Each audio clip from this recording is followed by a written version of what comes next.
제10장. 율법은 장차 올 좋은 일의 그림자일 뿐이요 참 형상이 아니므로 해마다 늘 드리는 같은 제사로는 나아오는 자들을 언제나 온전하게 할 수 없느니라.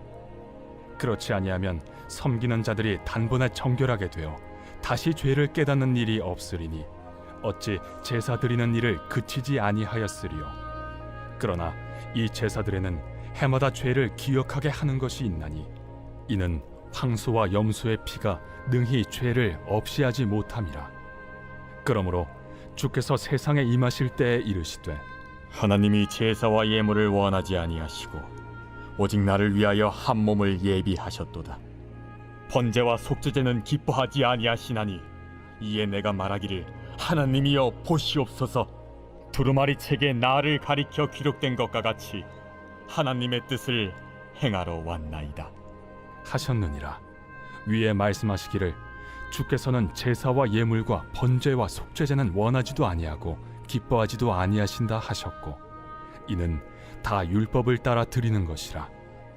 그 후에 말씀하시기를 보시옵소서 내가 하나님의 뜻을 행하러 왔나이다 하셨으니 그 첫째 것을 패하심은 둘째 것을 세우려 하심이라. 이 뜻을 따라 예수 그리스도의 몸을 단번에 들이심으로 말미암아 우리가 거룩함을 얻었노라.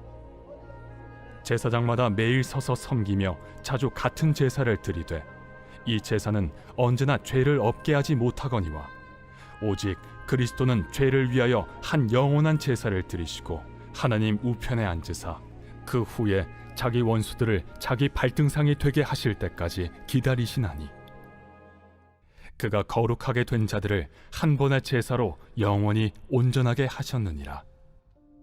또한 성령이 우리에게 증언하시되 주께서 이르시되 그날 후로는 그들과 맺을 언약이 이것이라 하시고 내 법을 그들의 마음에 두고 그들의 생각에 기록하리라 하신 후에 또 그들의 죄와 그들의 불법을 내가 다시 기억하지 아니하리라 하셨으니 이것들을 사하셨은즉 다시 죄를 위하여 제사 드릴 것이 없느니라. 안녕하십니까 사랑하는 큰숲교회 가족 여러분, 12월 2일 큰숲 매일 말씀 시작하겠습니다. 오늘 본문은 히브리서 10장 1절부터 18절까지의 말씀입니다. 오늘 본문도 사실 9장 말씀과 동일하게 이전 것들, 이전에 있는 성소와 이전에 있는 제사법이 불완전하였고 그것이 완전하지 못하다라는 것을 유대인들에게 이야기하고 있습니다. 그 당시 예수님을 받아들이지 않았던 그 사람들에게 그 당시에도 여전히 진행되고 있었던 그 제사가 얼마나 불완전한 것인지, 하지만 그리스도가 제물이 된 이 제사는 얼마나 완전한 것인지 비교하며 이야기하고 있죠. 1절부터 4절까지는 섬기는 자들, 특별히 2절 말씀, 그렇지 아니하면 섬기는 자들이 단번에 정결하게 되어 다시 죄를 깨닫는 일이 없으리니 어찌 제사 드리는 일을 그치지 아니하리요.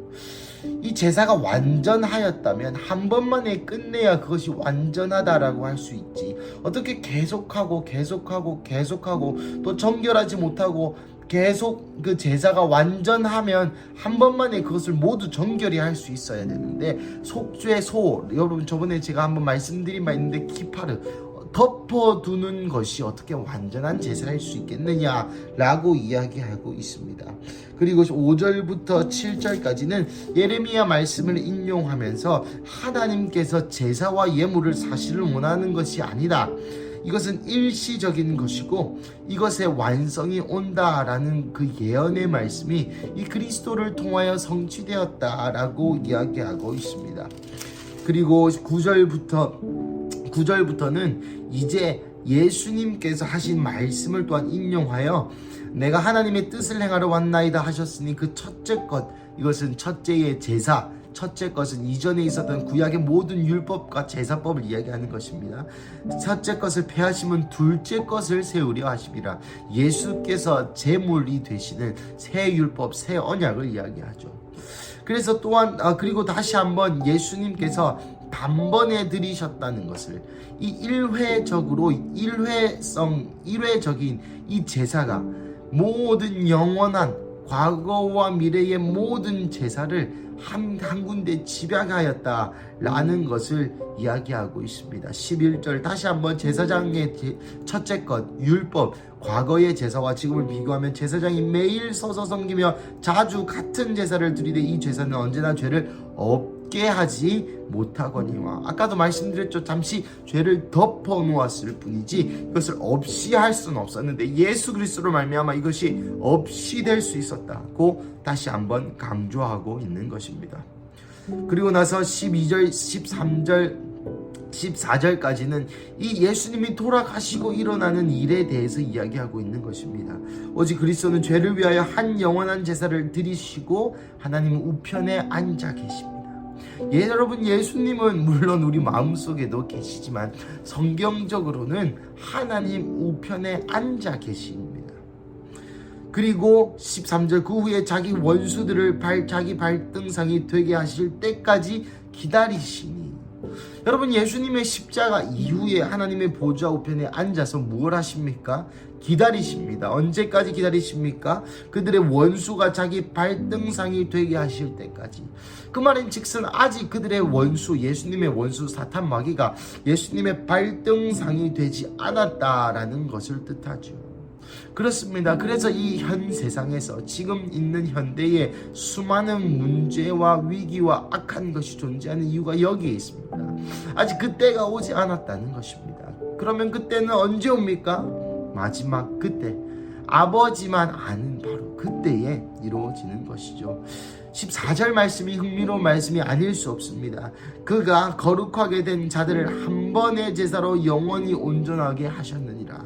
영어 성경에 보면 그가 영원히 이미 우리를 완전하게 만들어 두셨다. 그래서 그들이 거룩하게 만들어져 가고 있다. 사랑하는 가족 여러분, 이미 예수님의 십자가 사건을 통해서 우리는 지금 미래를 살아가고 있지만 이미 이때부터 완전하게 지음 받은 자들입니다. 우리는 그래서 완전합니다. 하지만 오늘 성경의 표현의 본문에 이르면 그가 그 거룩하게 된 자들, 거룩하게 되어 가고 있는 자들이라는 표현이 더 명확하겠죠. 이미 그 제사로 과거에 이미 완전하게 하여놓고 그 살아가는 현실을 더욱 거룩하게 되어 가도록 주님이 우리를 도우신다는 것입니다. 좀 신학적인 용어가 들어가서 어렵겠지만 조금 더 쉽게 표현하자면 이미 우리는 이겨놓은 싸움을 싸운다는 것이죠. 이미 우리는 승리하였다. 승리를 이미 점찍어 두고 그 승리를 향해 달려가고 있는 것입니다. 하지만 흥미로운 것은 무엇입니까? 이 승리도 주님이 하게 하셨거니와 이 승리로 가는 과정 또한 주님의 은혜로 가능하다는 것이죠. 그리고 나서 16절 예레미야 33장의 말씀을 다시 인용하면서 새 언약 주께서 이르시되 그날 이후로 그들과 맺을 언약은 이러하니라 내 법을 그들의 마음에 두고 그들의 생각에 기록하리라. 이러면서 이 첫째 것, 옛날의 율법과 옛날의 성소와 과거에 있는 개념을 확 바꿔버립니다. 일전에도 한번 제가 설교한 적이 있는 바, 여러분, 성전을 규정하는 것은 무엇입니까? 성소입니다. 성소를 규정하는 것은 무엇입니까? 지성소입니다. 지성소를 규정하는 것은 무엇입니까? 지성소 안에 있는 언약궤입니다. 언약궤를 규정하는 것은 무엇입니까? 언약궤 안에 있는 돌판, 하나님의 십계명에 있는 돌판과 또 아론의 쌍난 지팡이와 만나가 들어있는 항아리입니다. 그러면 이 예레미야 말씀에 의하여 이 말씀이 성취되었다고 할 때 이제는 하나님의 그 돌판, 그 계명, 오늘 본문 16절에처럼 그 하나님의 법이 이제는 어디 있습니까? 우리의 마음에 있습니다. 그러면 이 마음을 담고 있는 우리의 몸이 무엇입니까? 언약궤인 것이죠. 그러니 우리가 어딜 가나 언약궤, 하나님의 임재 그 자체를 상징한다는 것입니다. 우리가 지성소로 이제는 들어가는 개념이 아니라 이제는 우리 자체가 하나님의 언약궤 그 자체가 돼요. 우리가 어딜 가나 하나님이 그곳에 거하시는 지성소가 된다. 그 길을 주님이 열어주셨다고 이야기하고 있는 것이죠. 사랑하는 가족 여러분, 오늘 10장의 말씀은 이 유대인들에게 충격적이지 않을 수 없습니다. 여전히 그 당시에도 지성소에 1년에 한 번 대속죄일 날 아사셀의 염소와 또 그 모든 번제로 드린 제물을 피를 뿌리려고 들어가고 있는 사람들한테 우리가 언약궤다라고 얘기하는 것이 얼마나 충격적이고 얼마나 패러다임의 전환적인 이야기겠습니까? 하지만 그 은혜를 오늘 우리도 그때부터 계속 누리고 있다는 것이죠. 그래서 사랑하는 가족 여러분, 하나님께서 오늘 여기에 우리와 함께 우리가 있는 그 공간에 계신다는 것을 믿으시기를 축복합니다. 그것은 성경이 이야기하는 바입니다. 이것을 완성하신 분이 예수님이시죠. 예수님의 이름이 무엇입니까? 임마누엘, 하나님이 우리와 함께 하신다는 것입니다. 또 공교롭게도 12월에는 크리스마스가 있죠. 그 예수님의 탄생을 기념하는 그 길로 나아갈 때에 오늘 여기 우리와 함께 하시는 그 하나님을 항상 매일 우리의 삶 가운데서 느끼시기를 주님의 이름으로 축복합니다. 우리 함께 기도하시겠습니다. 하나님 감사합니다. 오늘 본문을 통하여 우리 삶 가운데 다시 한번 지성소로 들어가는, 아니 우리가 있는 곳 그 자체가 지성소가 되게 하신 하나님을 찬양합니다. 그래서 우리의 마음에 주님의 법을 주시고 우리의 생각에 주님의 법을 허락하신 주여, 우리가 있는 그곳이 바로 지성소이자 하나님이 거하시는 곳이라는 것을 기억하게 하여 주시옵소서.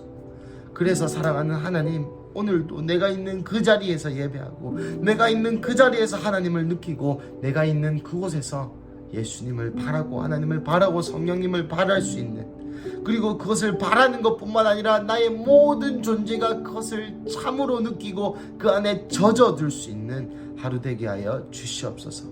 주님 감사합니다. 이 모든 말씀 살아계신 예수님의 이름으로 기도드립니다. 아멘.